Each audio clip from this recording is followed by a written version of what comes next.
I am class. 안녕하세요. 오늘은 마이크로 프로세서와 연결되는 디지털 회로에 대한 그런 설계에 대해서 이야기를 해보려고 합니다. 디지털 신호는 하이 아니면 로우라고 말씀을 드렸었잖아요. 오늘은 그 중에서 로우 신호가 입력될 때 회로를 어떻게 구성하는지 알아보겠습니다. 마이크로 프로세서 입장에서 디지털 회로라는 것은 1 아니면 0이라는 값인데 여기 보이는 이 부분이 이제 임계전압의 하이 영역이 될 거고요. 여기 보이는 게 이제 임계전압의 로우 부분이 될 거예요. 하이고 로우가 될 텐데 이 전압 이상으로 넘어가면은 이제 1이라고 인식을 하는 거고 이 로우로 하는 임계전압 V 스레솔드 전압 아래로 떨어지면은 이제 로우로 인식을 하게 되는 거죠. 이렇게 해서 10, 10만 갖는 것을 디지털 신호라고 하고 이런 디지털 신호를 제대로 입력하고 출력하기 위해서 마이크로 프로세서 안에 슈미트 트리거가 들어갑니다. 두 개의 논리 상태, 하이 아니면 로우 중에서 어느 한쪽 상태로만 안정되는 회로를 이야기하는 거죠. 그래서 임계전압 이 부분 이상으로 가게 되면은 하이를 출력을 하는 거고 임계전압, 로우 임계전압 아래로 떨어지게 되면은 로우 값으로 인식을 하게 되는 거죠. 그러면 그 중간 구간은 돈케어 구간이 됩니다. 그 사이에 전압이 걸리게 되면은 로우로 인식을 하던 하이로 인식을 하던 상관하지 않겠다는 거죠. 앞 시간에 한번 설명을 드렸습니다. 자, 그러면 여기 전체적으로 보이는 회로도 블록 다이어그램이 있어요. 여기에서 제가 오늘 설계할 부분은 바로 인풋 아웃풋이 연결되는 이쪽 회로가 되겠죠. 이쪽 회로가 될 텐데 조금 확대를 해서 보자면 오늘은 여기에 들어가는 회로를 만들 거예요. 그리고 여기 마이크로 컨트롤러 안에 이제 슈미트 트리거가 들어가 있는 거죠. 슈미트 트리거 회로와 연결되는 그 외부 회로. 오늘은 이 디지털 입력 회로를 만들어 보겠습니다. 회로를 설계를 할 때는 항상 예를 들어서 설명하는 게 가장 쉽죠. 그래서 오늘도 예를 들어서 설명을 하겠습니다. 자, 오늘 만들 거는 간단한 스위치가 연결이 되는 회로예요. 외부에서 간단한 스위치가 연결이 되는데 스위치가 온되면 스위치를 한번 누르면 1초 간격으로 LED가 깜빡깜빡 거리는 회로를 만들 겁니다. 이 이야기는 인풋 신호가 0이 되면 아웃풋은 마이크로 프로세서의 아웃풋은 1 그리고 0을 1초 간격으로 출력한다는 얘기가 되는 거죠. 제가 지금 말씀드린 이 기능과 이제 설계 전제 조건을 말씀드릴 거예요. 이 전제 조건을 다 숙지를 하신 다음에 이제 회로를 설계를 하면 됩니다. 설계 전제 조건을 한번 볼게요. 여기에서 말하는 이 전원 전압은 이 전체 회로도 내가 만드는 회로도가 이렇다. 그리고 이 안에 이렇게 마이크로 프로세서가 있다라고 하면은 이 외부에서 들어오는 전원을 얘기하는 거예요.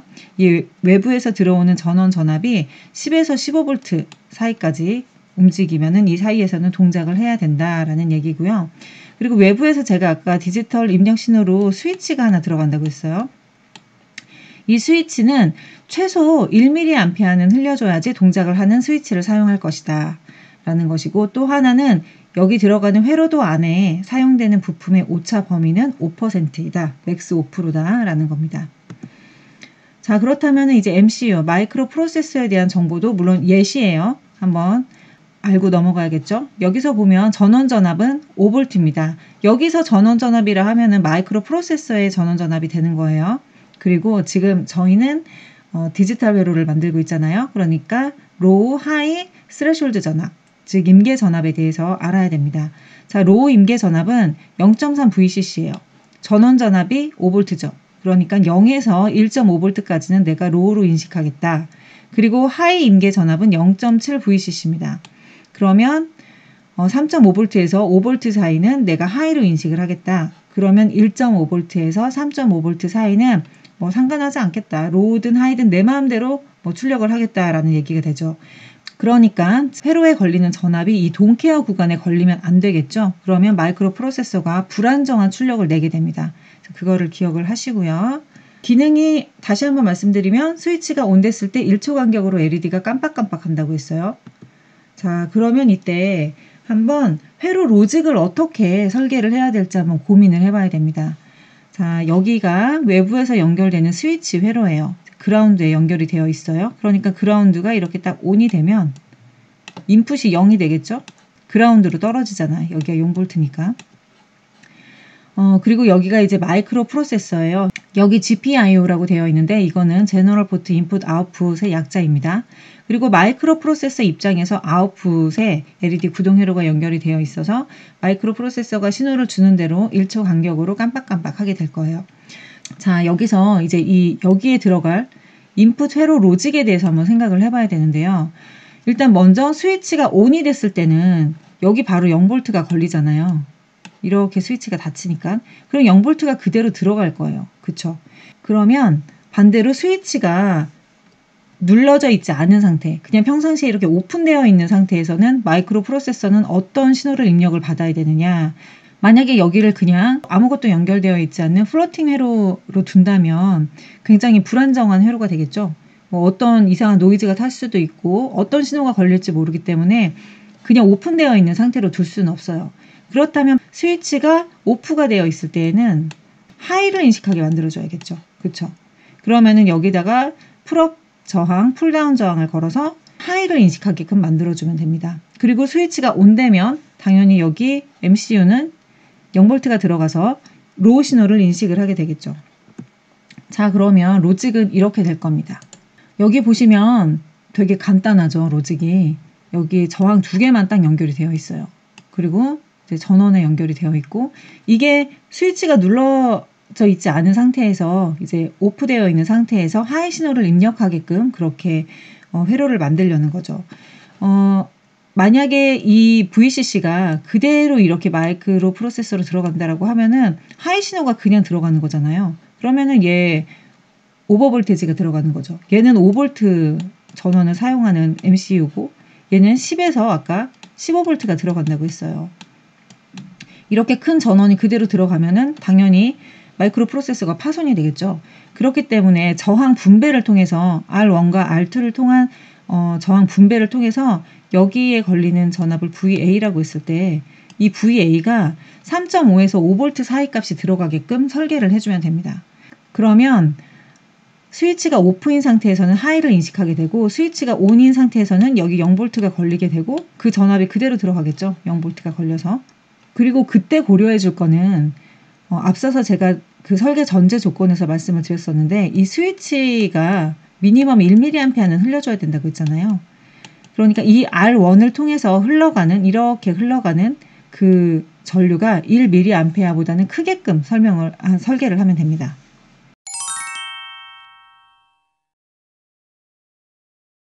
조금 더 자세히 볼게요. 자, 스위치가 오픈되어 있어요. 그러니까 외부에서 연결되는 게 없죠. 여기가 아무것도 연결이 되어 있지 않은 상태예요. 이쪽 부분이. 그때 디지털 인풋 시그널은 하이를 인식을 하는 거죠. 그러니까 이쪽에 하이가 걸리는 거예요. 이쪽에 하이가 걸리는데 말씀드렸다시피 하이로 인식하는 구간은 3.5V에서 5V 사이라고 말씀을 드렸어요.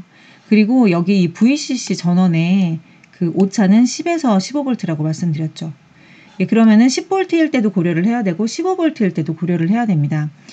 이 저항에 의해서 전압을 분배를 하는 거는 여기 R1 더하기 R2 분의 풀다운 저항값 R2를 곱해주면 돼요. 전원 전압에.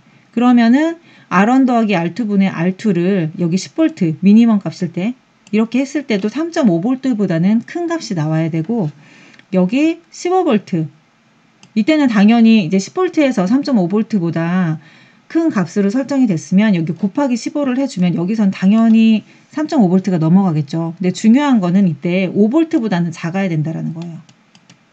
5V보다는 작은 값으로 나와야 돼요. 왜냐하면 이 마이크로 프로세서의 전원 전압이 5V인데 그 이상을 넘어가게 되면 마이크로 프로세서가 파손될 수가 있거든요. 오버 스트레스를 받아서 어떤 데미지를 입을 수 있기 때문에 맥스일 경우에는 전원 전압보다는 작게 설정을 해주셔야 됩니다.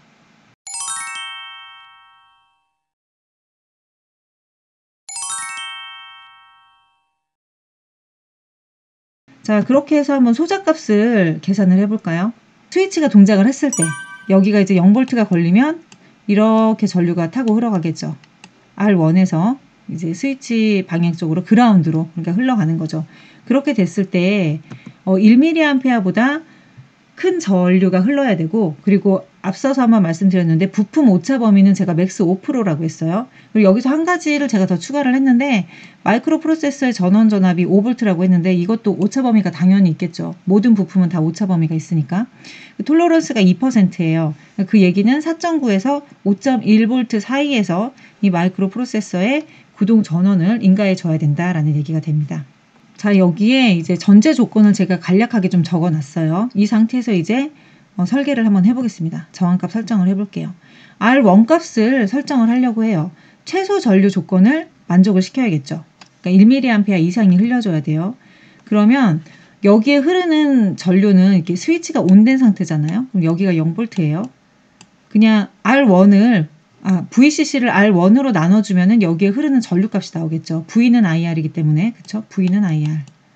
그러면 I는 R분의 V가 되겠죠. 그렇기 때문에 R1분의 VCC 값이 1mA보다 크면 돼요. 근데 여기서 제가 R1 곱하기 0.15라고 한 거는 톨러런스를 고려한 값입니다. 아까 맥스로 5%라고 말씀을 드렸어요. 근데 전류값이 최소가 되려면 저항값이 커야겠죠. 저항이랑 반비례를 하잖아요. 그렇기 때문에 가장 큰 저항값을 갖는 경우, 그거는 이제 곱하기 1.05를 해주면 되겠죠.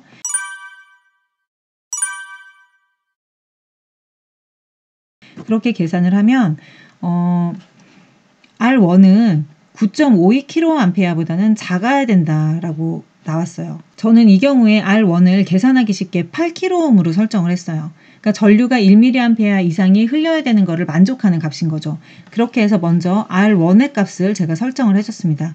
8kΩ로 제가 임의로 설정을 한 거예요. 그러니까 가지고 계신 그 저항 소자들 중에 이제 이쪽에 해당되는 그러니까 조건을 만족시키는 소자가 있으면 그 소자로 선택을 해서 사용을 하시면 됩니다. 이렇게 해서 스위치가 ON 되어 있을 때 R1 값을 한번 설정을 해봤습니다. 그 다음은 이제 R2 값을 설정을 할 건데요. 제가 앞에서 R1 값을 8kΩ로 설정을 했죠. 그 상태에서 이제 VA의 최소 전압을 고려를 해서 R2 값을 설정을 하려고 합니다. 자, 여기서 보면은 최소 전압이에요. VA가 3.5V보다는 커야 돼요. 근데 그게 언제냐? 이 VCC가 10V일 때. 그러니까 최소 전압일 때 3.5V보다 커야 된다는 얘기입니다. 그걸 수식으로 하면 여기 분배 전압은 아까 R1 더하기 R2분의 R2 곱하기 VCC가 된다고 했죠. 그렇게 했을 경우에 이 VA 값이 3.5보다 커야 되죠. 이때 VCC는 10V가 되는 거고 R1은 제가 8kΩ로 선정을 했었죠. 자, 여기는 이 수식들을 다 이항을 해서 이제 R2 값을 구하려고 하는 거고요. 자세한 수식은 잠깐 화면을 멈춰놓고 보시면 될 것 같아요. 이렇게 해서 계산을 하면 R2 값은 한 4.1kΩ 정도가 됩니다. 미니멈 값이 4.1kΩ이 나와야 된다는 얘기입니다. 그러면 이제 저희는 최대 전압도 고려를 해야겠죠. 방금 최소 전압을 고려를 해서 R2 값이 4.1kΩ보다는 커야 된다라고 했어요. 그러면 이제 최대 전압을 한번 고려를 해봅시다. 자, 최대 전압이라고 하는 거는 여기 VCC 값이 10에서 15V인데 이제 15V가 걸릴 때를 얘기를 하는 거예요. 그때 이 VA 값은 5.1V보다 작아야 된다. 왜 5.1V가 됐냐면 제가 아까 MCU 전원 전압의 오차 범위가 2%라고 했잖아요. 그래서 이게 맥스일 경우에 이제 5.1V가 되기 때문에 그렇게 적었습니다. 그 경우에 이제 VA 값은 여기가 VA죠. VCC 곱하기 R1 더하기 R2분의 R2 똑같아요. 근데 이게 5.1V보다는 작게 나와야 되겠죠. 자, 그 경우에도 수식을 쭉 이항을 했어요. 그리고 저항의 톨러런스까지 다 고려를 했습니다. 그 상황에서 R2는 4.32가 나왔어요. 즉 4.32kΩ 이하로 설정을 해야 되는 거예요. 그렇다면 R2의 값은 4.1kΩ과 4.32kΩ 사이에 있는 값으로 선정을 하시면 됩니다. 그 사이에 있는 값으로 선정을 해서 사용을 하시면 돼요. 근데 지금 이렇게 값이 나온 것에는 제가 처음에 스위치가 온된 상태에서 R1 값을 8kΩ으로 임의로 선정을 했죠. 제가 만약에 8kΩ짜리가 없어서 8kΩ이 없어서 7.2kΩ짜리를 쓰겠다라고 했을 때에는 그에 따라서 선정되는 이 R2 값이 또 변경이 되겠죠. 자, 이렇게 먼저 R1 값을 스위치가 ON인 상태를 고려해서 선정을 해 놓으시고 그에 따라서 스위치가 오프인 상태에서 마이크로 프로세서가 하이를 인식할 때 R2 값을 어떻게 선정을 해야 되는지 계산을 하시면 됩니다.